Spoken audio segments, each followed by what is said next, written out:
രാവിലെ തന്നെ ഇവിടെ നല്ല മഴ പെയ്യുന്നുണ്ടായിരുന്നു. നല്ല മഴയൊന്നുമില്ല, ചെറുതായിട്ടൊരു മഴ, ചാറ്റൽ മഴ. പക്ഷേ അമ്പലത്തിൽ പോകാൻ ഒരു പ്ലാൻ ഉണ്ടായിരുന്നു. അതിനി മുടങ്ങോ എന്തോ. എന്തായാലും രണ്ടും കൽപ്പിച്ച് അമ്പലത്തിൽ പോകാൻ റെഡി ആവാൻ തുടങ്ങി. ചാറ്റൽ മഴ മാറിയിട്ടില്ല കേട്ടോ. റെഡിയായി കഴിയുമ്പോഴേക്കും മഴയെങ്ങാനും നിന്നാലോ. അല്ലെങ്കിലും എല്ലാം ഒരു വിശ്വാസത്തിന്റെ പുറത്താ.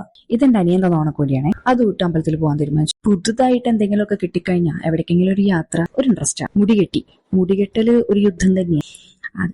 അത് ഗേൾസിന് മനസ്സിലാവും. പാർട്ടീഷൻ എടുക്കലുണ്ടല്ലോ, അതൊരു വലിയ ജോബാ. ഈ മുടികെട്ടലിൽ പ്രത്യേകിച്ച് എവിടേക്കെങ്കിലും പോവാതിരിക്കും. വീട്ടിലിരിക്കുമ്പോൾ കുഴപ്പമില്ല, ഒറ്റടിക്ക് കിട്ടും. പക്ഷെ എവിടേക്കെങ്കിലും പോവാൻ നിൽക്കുമ്പോൾ അത്ര പെട്ടെന്നൊന്നും കിട്ടിയെന്നില്ല. എന്തായാലും മുടികെട്ട് ഒരു യുദ്ധത്തോടു കൂടി അവസാനിപ്പിച്ചു. എന്നിട്ട് കുറച്ച് ഹെയർ ഓയിൽ എടുക്കുക, മുടിയിൽ അങ്ങോട്ട് തേച്ച് പിടിപ്പിക്കുക. പിന്നെ ആദ്യം കയ്യിലുണ്ടായിരുന്ന ഒരു കുടിക്കുമാൽ ഇട്ട് നോക്കി, അത് ഡ്രസ്സിന് മാച്ച് ആവുന്നതായിട്ട് തോന്നിയില്ല. രണ്ടാമത് ചോക്കർ ഇട്ട് നോക്കി, പിന്നീട് ഇൻവെസിബിൾ മാല ഇട്ട് നോക്കി. അത് തന്നെ ഞാൻ സെലക്ട് ചെയ്യത്തുള്ളൂ.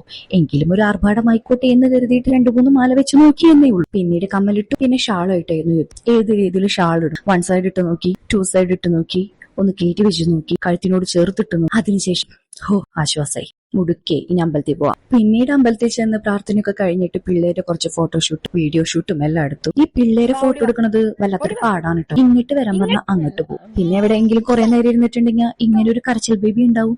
ഇതെന്റെ കൊച്ചാണ്. അങ്ങനെ എല്ലാം കഴിഞ്ഞ് അമ്പലം വിട്ടിറങ്ങി വീട്ടിലേക്ക് പോകാനായിട്ട് നിന്നു. അപ്പൊ ബൈ, താങ്ക് യു.